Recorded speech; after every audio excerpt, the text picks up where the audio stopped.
Trolls are mythological creatures in Norse folklore, which are believed to be part of nature. They live in rocky areas, such as mountains or caves. The creature isolates itself from humans and chooses to live with its small family. In Scandinavian folklore, trolls are considered dangerous as mystical figures who like to eat humans. This film, directed by Roar Uthaug, evokes a Norwegian urban legend that is believed to still exist today. What if that ancient entity dueled a modern-day human? Here's the story. In the mountainous area of Romsdalen, a legendary mountain peak called the Tindien Troll or Troll Peak rises 50 meters up as if supporting the sky. A young girl named Nora Tiderman climbed the rocky mountain with her own biological father, Tobias Tideman. The father is an expert on Norse mythology who always tells ancient tales to his son. Arriving at the top of the mountain, they sat facing the top of the trolls with all the nonsensical tales. Even so, Tobias always takes seriously all the childhood stories that ever existed. As a mythologist, Tobias always manages to find the facts behind past stories. Growing up, Nora actually thinks that fairy tales are just fictional stories that don't make sense. He knows very well the story of a troll wedding where 13 heavily drunk trolls play with the beautiful girl from the village of Melbustad. The drunken trolls couldn't remember the time until the rays of the rising sun turned their forms back to stone. Tobias invites Nora to experience nature and see the troll leaders turn to stone, forming the tip of the highest iceberg. He asked Nora to ponder silently until the girl slowly saw the faces of the troll creatures scattered in the mountainous area. According to Norwegian belief, a troll is a giant made of rocky ground, where his heart is snow and his bones are made of frozen ice. The creature comes in the dark and will disappear when light comes. And, the film begins. 20 years have passed. Nora is now a professor in the field of paleontology who studies pre-literate life. Apart from searching for ancient fossils, Nora studies the evolution of organisms and their interactions with other organisms and their environment. Precisely on the Atlantic coast, northwestern Norway, Nora continues to dig on the shoreline looking for buried fossils that her father, Tobias, once told her about. Sigurd, Nora's co-worker, was even desperate because the university had stopped digging for fossils. Instantly, Nora felt something unusual in the wet ground where she stood. He found a very large ancient fossil and became their best find so far. They gathered at Nora's location to clean up the fossil and raise it in one piece. At the same time, the Norwegian government undertook construction of the new Drove railway line, which penetrated the interior of the mountain. They make tunnels in the ground so that the train track is shorter without having to go around the mountain. Some nature-loving demonstrators rejected the development because they considered it damaging nature and polluting the environment. Construction workers could only carry out their mandate to drill into the bowels of the Rocky Mountain. They even prepared explosives to speed up the construction process. In the countdown, the prepared explosives made a big bang in the tunnel. A demonstrator managed to record the incident where it was strange to hear the sound of a beast roaring. In the evening, the officers examined the results of the bomb debris that was detonated right in the tunnel. They heard a bang, which they thought was due to the ground above the tunnel sinking downwards. Suddenly everyone ran out of the collapsing cave after the sound of multiple bangs. The incident of a natural disaster that befell the workers that night killed many people and became the focus of the government's attention. The next morning, tunnel construction was temporarily stopped. At that time, the Norwegian Armed Operations Headquarters received a warning of high seismic activity in the Dovre area. They sent a reconnaissance plane to check the security in the Dovre Mountains. 2 pilots parachuted to take off from Orland Trondelag Air Base. The 2 planes found a deep hollow in the middle of the mountains. The general, Svend, smelled a dangerous threat and immediately contacted the central government. The Prime Minister of Oslo, who was at his residence, was met by Andreas, the aide, to discuss with the Minister of Defense regarding the danger threatening the citizens of northern Norway.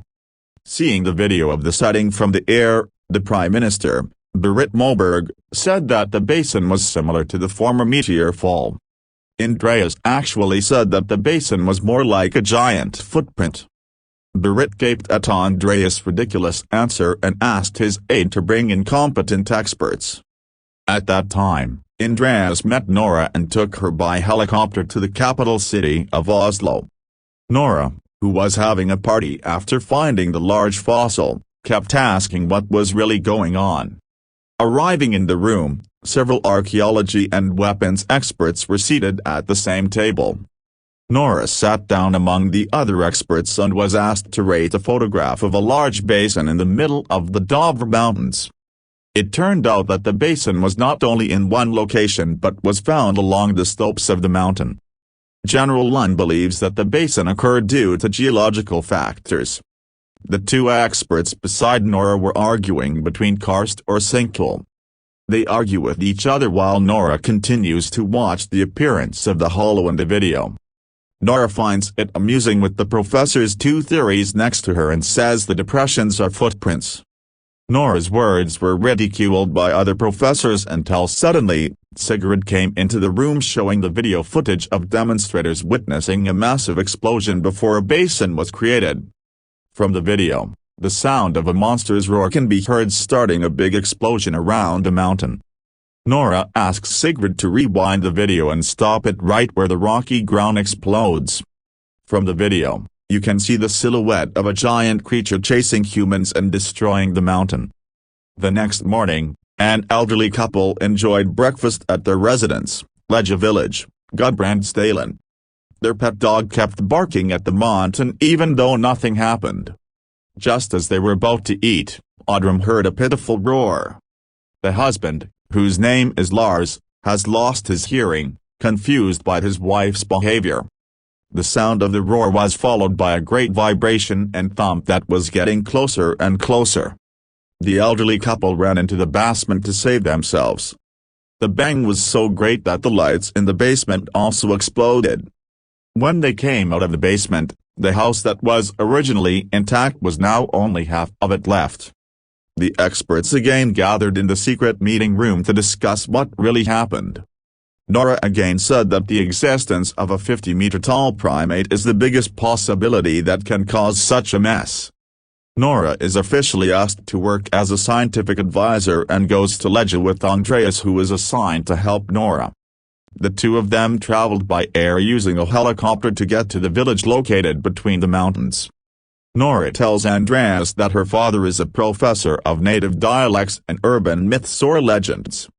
While Nora's mother had died long ago when Nora was 10 years old. After mother died, Tobias' father chose to live alone and put Nora in a boarding house. Andreas changed the story about his childhood, who liked to fantasize and dreamed of becoming a writer so he could channel all of his wild ideas into stories.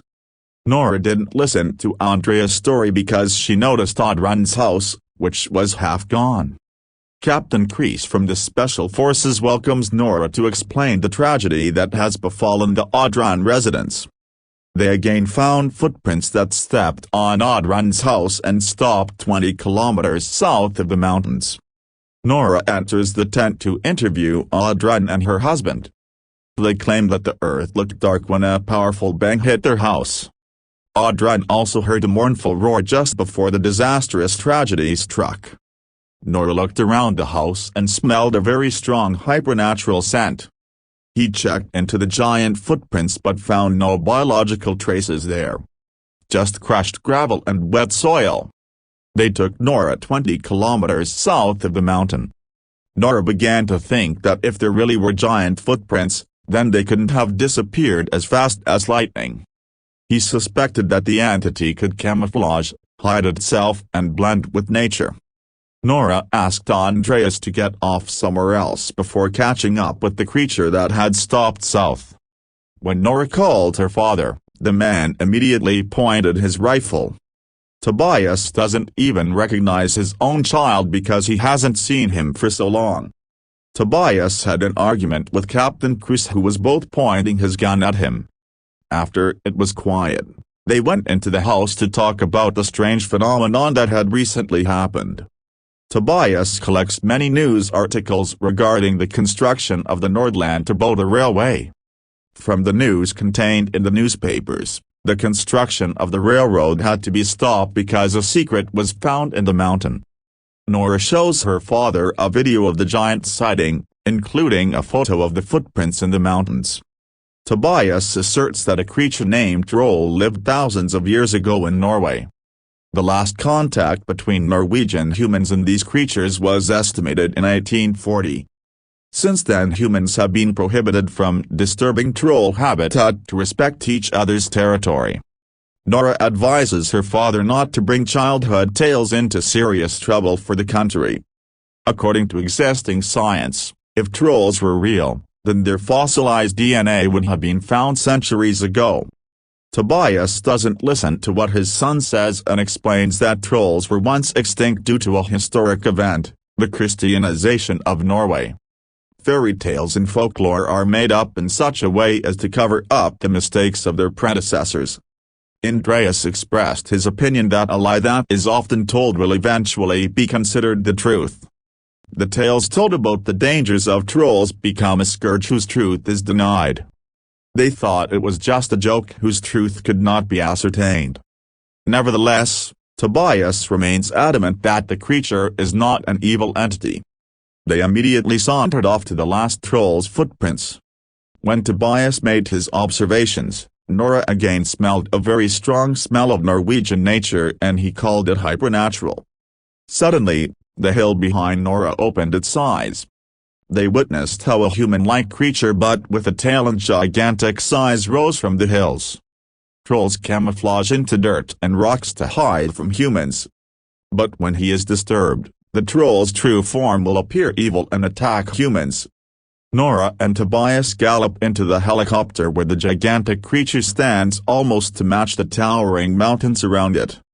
They send a video of the discovery of the monster to Oslo and almost fainted the government seeing it. Nora and Tobias are brought to the Østerdalen military camp to explain the appearance of the giant creature.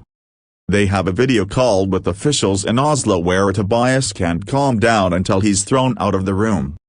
Tobias insists that the creature is a troll according to an urban legend known to many Norwegians. He was angry because his research was forced to stop 20 years ago because he failed to prove the truth of the theory about giant figures who are often called trolls. After talking with the Prime Minister, Nora again clashes with her father. They bicker until Nora gives up on the nation's big mission. Tobias persuades his son to continue the mission with him, while reminiscing about Nora's childhood, who always accompanied her father on adventures.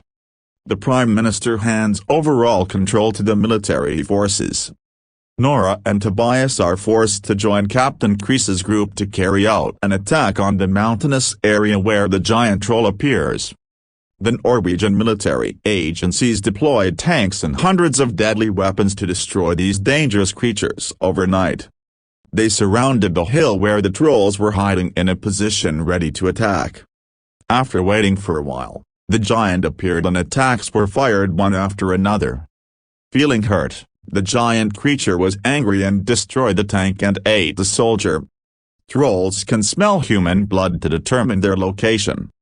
His hands never stopped attacking until suddenly, Tobias was standing right in front of the creature telling him to go and hide. From behind, a tank prepared to fire and made the troll turn around. The giant's tail threw Tobias' body so that it bounced several meters away. The giant creature stepped away, seeing the sadness on Nora's face. Before he died, Tobias told his daughter to go to the palace of the King of Norway. In a time of mourning, Nora opens her father's diary, which is filled with landscape photographs. Tobias wrote down the clues of the house, the royal palace, and several other clues to unravel the mystery of the creature named Troll. In the morning, Captain Chris and Andreas discussed with Nora the next steps to get rid of the giant creature from the residence settlements. While reading her father's notebook, Nora thinks hard about finding the surest way to get rid of a troll without hurting him. He found that trolls really hate church bells, the blood of Christian priests and all things related to Norwegian Christianity. That was due to the problem of the ancestors who regarded trolls as demons and were exterminated without mercy. Nora has a crazy idea to drive the creature away using the church bell. He tried to convince the government that what they were facing at that time was not an ordinary disaster. They have to use unusual ways to solve problems that threaten many lives. Once approved, they began to plan. One cloudy day, a giant troll appeared and moved towards the amusement park, which was crowded with residents. Artificial troll statues appear to adorn the park, but the real trolls are much larger than the man-made statues. People were running here and there to save themselves. Nora and Squad Captain Chris tried to distract the trolls by using the church bells. The creature tormented by the sound of the bells and began to attack the helicopter carrying the bells around its head. Of the many bell-carrying helicopters, only one survived. The helicopter, which was badly damaged, plunged into a free fall and almost fell on the child in his father's arms. Troll saves the boy by getting rid of the helicopter that was about to crash using his own hands. After making a fuss, the troll again walked away towards his habitat in the Rocky Mountains. The unfortunate incident that killed many people in the park became the most popular news broadcast for a full week on all television stations. The government is urged to immediately give a public statement regarding this terrible incident. Meanwhile, Nora explains the failure of her mission in front of the Prime Minister. Berit still insists on killing the monster while Nora still wants to drive the monster away and return it to its original habitat in the Rocky Mountains. This difference of opinion causes Nora to be dismissed from the mission to save residents. His role was replaced by another professor who was no more competent than Nora. Even now Andreas no longer accompanies Nora, but he has to look after the new scientific advisor according to the mandate from the Prime Minister. Captain Chris is sorry because the failed mission made Nora lose hope in solving the country's problems. Meanwhile, the military offers dangerous weapons that have never been used before but are guaranteed to be effective in killing any giant of that size. Andreas increasingly disapproves of the use of dangerous weapons that have a big risk and can even kill more people. He immediately resigned on the spot in front of the scientists and General Lund. Andreas runs to Nora, who left her father's backpack at the military camp. The Prime Minister that night broadcast a video statement responding to a bloody incident related to a monster that suddenly appeared in a city park. At the same time, the residents of Oslo were forced to flee to avoid being attacked by monsters that were approaching the city center. The Prime Minister said that Norway was experiencing a state of emergency and local residents were advised to follow the directions from the government so that nothing untoward would happen. Nora, who is still with Andreas, goes to the Oslo Royal Palace to find out the meaning of Tobias' note. They met Richard Sinding, who is a relative of Andreas and also serves as a senior administrator at the Royal Palace. Even though he was chased away by the guards, Sinding recognized Nora as Tobias' daughter and brought them into the kingdom. Not waiting long, Sinding took Nora into a secret room in the palace.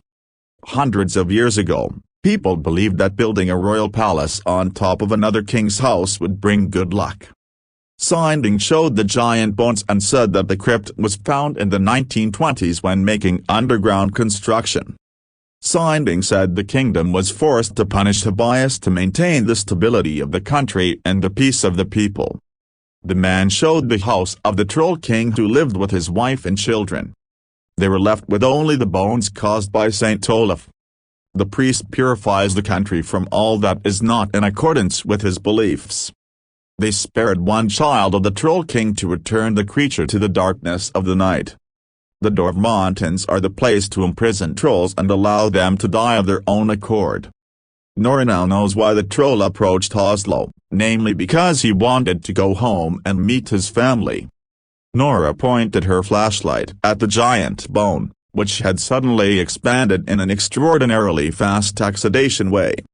Nora believes that sunlight will kill the last giant creature. He returned to planning and asked Sinding to provide the largest truck in the kingdom. Meanwhile, the military forces are getting ready to fire a deadly weapon that has never been tested before. The huge creature walked in the middle of the city, approaching the house where he used to gather with his family.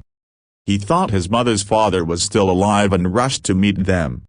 The Prime Minister urges the military not to fail the mission of destroying the trolls before they destroy humanity.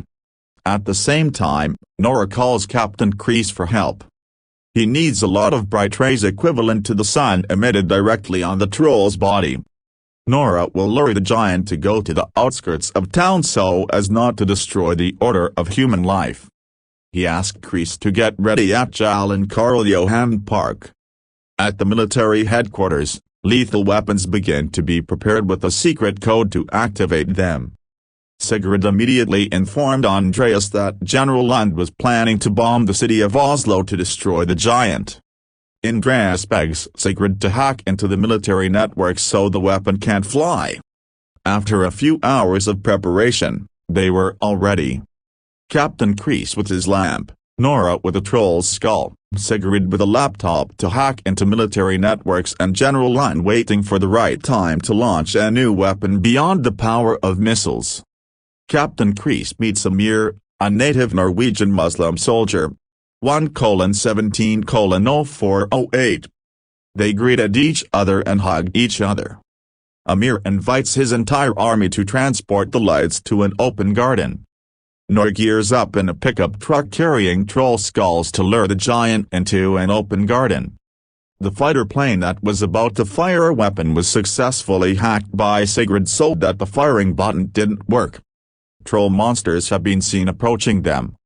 Nora immediately accelerated her car very fast and made the giant chase her. Kreese was nervous because the electricity had not been fully connected. He gave advice so that his men could work faster. Nora accidentally crashes into a bridge and the skull escapes from the straps in her car.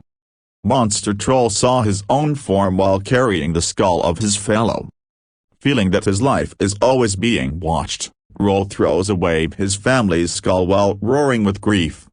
He prepares to chase Nora who is playing with his brother's skull. Nora sped away avoiding the troll's attacks. Meanwhile, Sigrid was caught hacking the military network. Professor Mahler seizes Sigrid's laptop and returns the military network so the secret weapon can be launched immediately. Nora manages to bring the troll into the city park area but the creature also manages to destroy Nora's car.